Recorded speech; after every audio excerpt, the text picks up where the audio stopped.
So, what is going on between the US and Iran? It's pretty confusing, right? On one hand, you hear about troop deployments and threats of war, but on the other, there are these whispers of secret meetings and back-channel deals. It's this wild mix of war talk and peace talks. So let's try to unravel this two-front war and figure out what's really happening. Okay, so first up, you've got the public show, and man, is it loud. Former President Trump was famous for aggressive statements like this one. Sending an aircraft carrier is a pretty undeniable message, right? It's all about projecting American power right into the Persian Gulf. And you better believe Iran's supreme leader, Imam Khamenei, didn't just sit back and take it. He fired right back with rhetoric that was just as heated. And, this isn't just empty posturing. It's a really high-stakes war of words, where each side is trying to match the other's threats, creating this super tense atmosphere.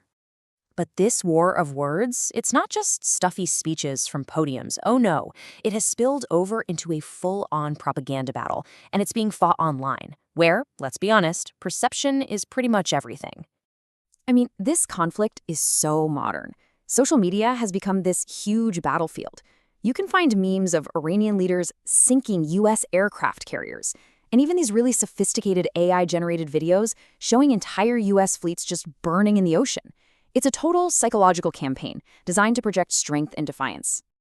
And get this, Iran isn't just taking shots at the U.S. They're also turning up the heat on key American allies, especially Israel. When they say their ballistic missiles are a gift for cities like Haifa and Tel Aviv, what they're really trying to do is create cracks in that alliance and make things politically very, very costly for the U.S. Okay, so with all this noise, all this public drama, you gotta wonder, what's the real fight about?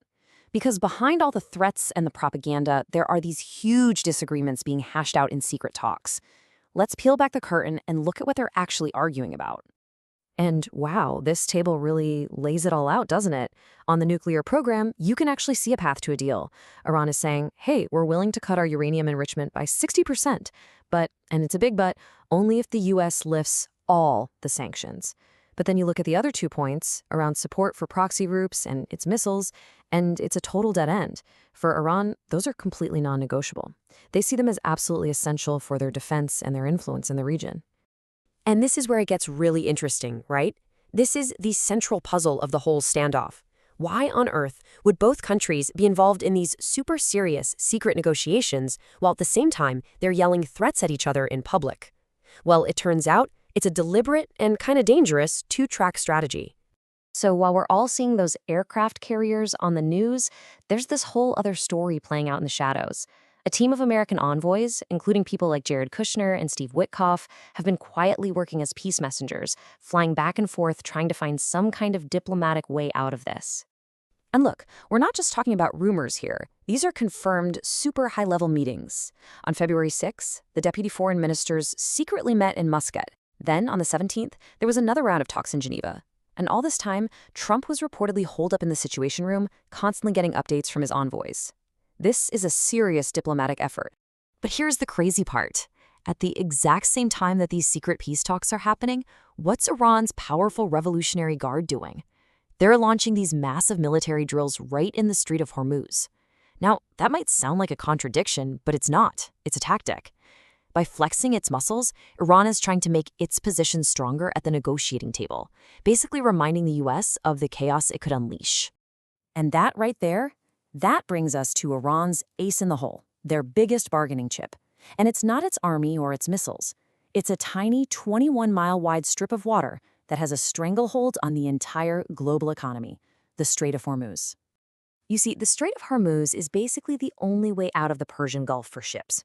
It's the planet's energy lifeline, which makes it, you could argue, the most strategically important choke point in the entire world. Think about this. A full 30%.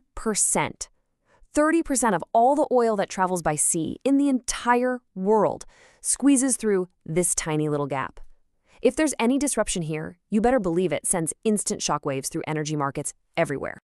To really put that into perspective for you, that's more than 20 million barrels of oil and other petroleum products moving through this choke point every single day. The scale is just mind-boggling. And it doesn't stop with oil. Nope. We're also talking about liquefied natural gas, or LNG. A fifth of the world's supply goes through here. This is literally the energy that keeps lights on and homes warm all across Asia and Europe. This is Iran's ultimate trump card. Okay, so let's take a step back and put it all together. The angry public threats on one side and the secret diplomatic dance on the other. What does this incredibly fragile reality actually look like?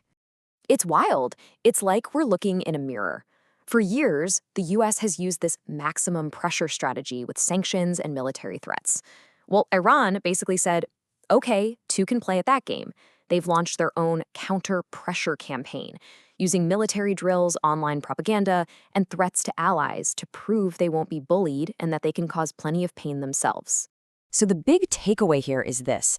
All the chest thumping and the scary headlines, it might not actually be a prelude to war. It's a strategy, a super high-risk, calculated negotiating strategy. Both the US and Iran are pushing each other right to the edge, using all this public pressure to try and get a better deal in those secret talks. It's a dangerous game where both sides want a deal, but neither wants to be the one that looks like they back down. Which really leaves us all holding our breath, right? In this crazy high-stakes game of chicken being played with warships, secret envoys, and social media memes, what's going to give first? Will the quiet logic of diplomacy win out, or will the loud cycle of threats just keep escalating? The line between a breakthrough and an absolute catastrophe has never felt thinner.